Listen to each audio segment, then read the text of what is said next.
It's 39 after the hour. I am Erick Erickson here on WSB. Remember, if you want to listen to the Brian Kemp interview, the Michael Williams interview, the Hunter Hill interview, or even the upcoming Casey Cagle interviews, I think we're going to get Stacey Abrams and Stacey Evans and Clay Tippins. We're rescheduling him. All the gubernatorial candidates in Georgia. If you want to get those interviews, text the word show to 444-999. Subscribe to the podcast. We're putting them all there. You can listen to them. We did Michael Williams and Hunter Hill last night. And I want to get into something, a common ground between these Republican candidates.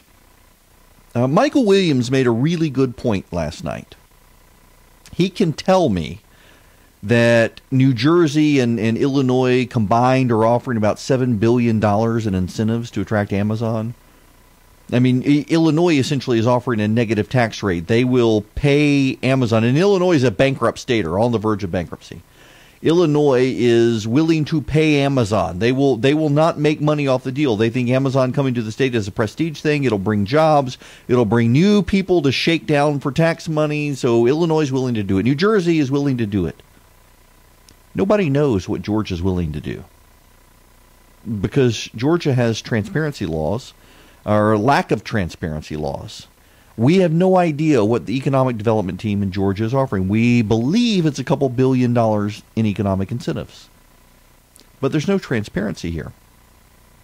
Williams and Hill, we spent a lot of time on this last night. We didn't spend as much with Brian Kemp, but he also went there in that he and they are all willing to go on record and say they think Georgia needs to rethink attracting outside businesses, that we have plenty of businesses in the state that we could be helping foster through an economically favorable environment. Hunter Hill last night made the great point that if Georgia changed the way it taxes, gets rid of the income tax, focuses on a state sales tax like Texas and Florida and Tennessee, if we restructure and deregulate, if we get the state out of the hair of businesses, we will provide an economically favorable environment for these businesses to come into the state.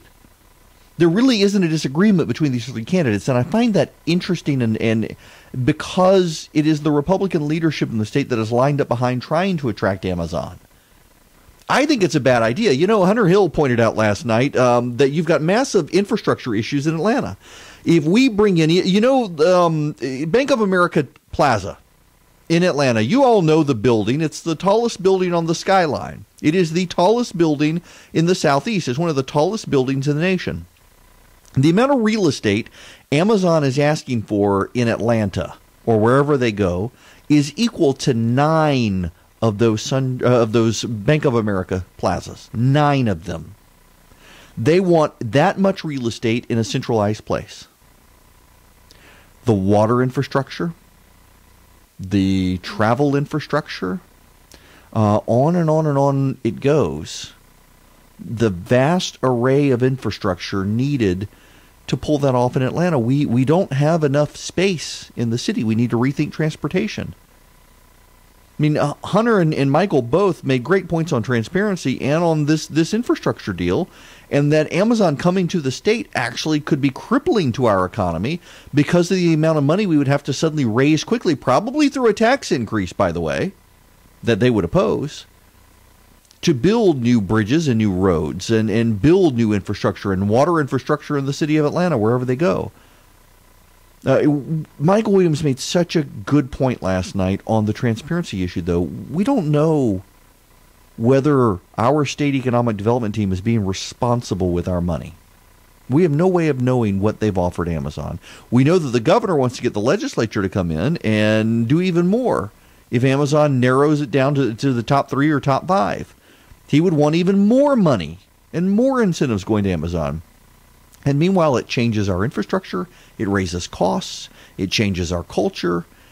What about all the businesses already in Georgia?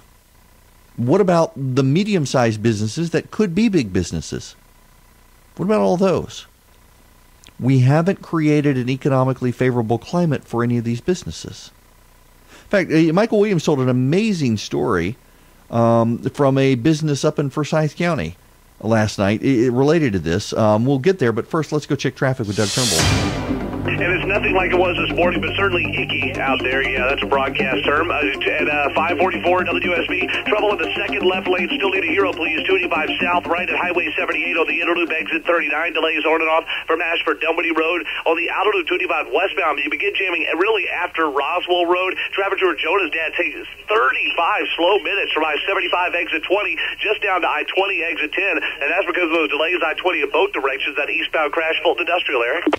Thank you, sir. So, yeah, it was Michael Williams who told the story up in Forsyth County.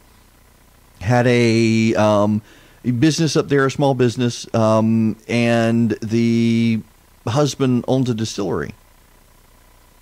Or wanted to start it. He had to go out of state to start it because of the beverage laws in Georgia and the distribution laws and how those laws work. They're archaic laws from Prohibition, from the end of Prohibition. And we chased a business out of the state because of those laws. We didn't have the flexibility to adapt. In the wholesaling industry and how the way you've got to charge and bill and who can buy and who can't buy alcohol, it's a convoluted system.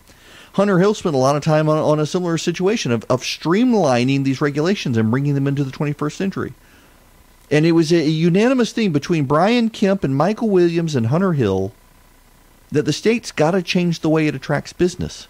Because we've got businesses in Georgia that are good businesses, that are stable businesses, that are strong businesses. And they could be stronger still, except the state isn't investing resources in those businesses. They're not investing resources in a level playing field. They're not investing in deregulating. They're not investing in changing the tax code. They're investing in giveaways to Fortune 500 companies to bring them into Georgia, creating a very unlevel playing field where it's the new shiny business from the other side of the country that gets special treatment over the existing businesses in the state. Thinking, well, once they're here, they're not going to go anywhere, but they could. Instead, deregulate, simplify, streamline the tax code, get government out of the way, make it easier for businesses to set up business in Georgia. Do what Texas and Florida, Tennessee, South Carolina are doing, instead of just giving big handfuls of taxpayer cash at the latest shiny object and saying, come to our state. It's a bad way to do business long term. And it's good to hear the Republican candidates saying so. It would be better if the state leaders in the state actually believed that as well. When everything's changing